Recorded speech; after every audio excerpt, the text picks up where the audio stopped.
Dire sa part de vérité sur la façon dont il a acheté son domaine que le CNR devait récupérer, c'est l'objectif de la conférence de presse animée ce jeudi 17 février 2022 par Cellou Dalein Diallo au siège à la minière.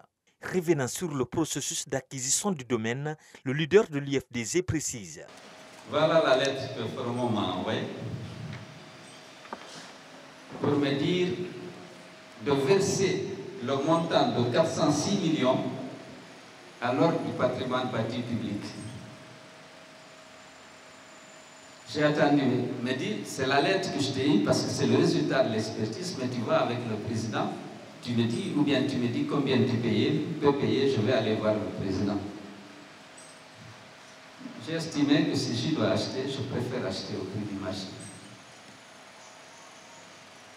J'ai appelé le directeur général de la Société Générale. Je lui ai dit qu'on me propose de me vendre le terrain, la petite maison que j'habite, sur tout le terrain. Je voudrais qu'il me consente un prêt, me prêtant l'argent, assorti d'un échéancier de remboursement.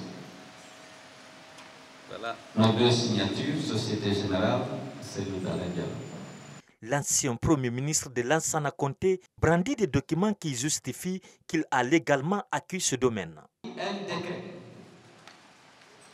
Pour ceux qui connaissent la signature générale Lansana Conté, il a pris un décret autorisant, donc, au vu de tous les paiements, la cession m'attribue ainsi le terrain.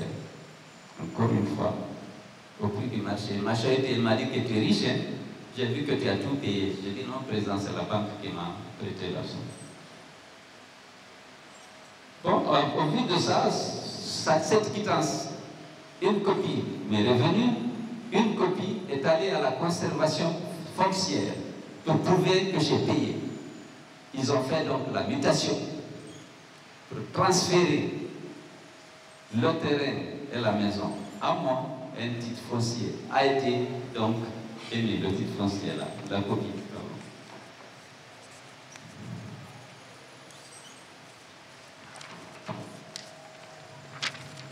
Foncier est là. C'est un document lourd, hein? J'ai pu photocopier quelques-uns, ceux qui connaissent les titres fonciers. Cellou Dalein Diallo a aussi évoqué le dossier de la vente d'Air Guinée dans lequel il est cité par le procureur de la CRIEF.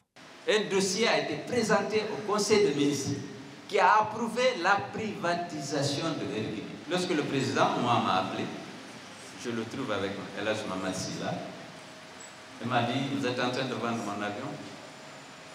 Je dis, oui, président, le Conseil des ministres a décidé, on a demandé à la Banque mondiale, qui a mis un expert qui est en train de nous aider. Non, non, il ne faut pas faire ça. On a vendu les 2 premiers avions à l'étranger. Et là, je m'en dit, s'il veut acheter, il faut le vendre.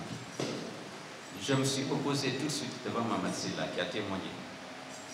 Bref, le président dit, s'il veut acheter, on ne vendra pas à un étranger. On le vendra cette fois-ci. Les 2 autres, on a vendu à l'étranger, cette fois, il faut vendre à un Guinéen. C'est lui qui sait comment il va se vivre. J'ai dit, monsieur le président, je ne suis pas chargé de privatisation. Il y a un ministre en charge du portefeuille, au sein duquel il y a une unité de privatisation. Il dit, bon, tu le redis. Je suis sorti, j'ai informé ce camarade qui a tenté de convaincre le président. Le président a dit, c'est mon avion de commandement. Moi, je le vends à El Hadj Mamadou Sylla. Le président de l'UFDG soupçonne un acharnement à son égard. Il compte saisir la justice dans les jours à venir.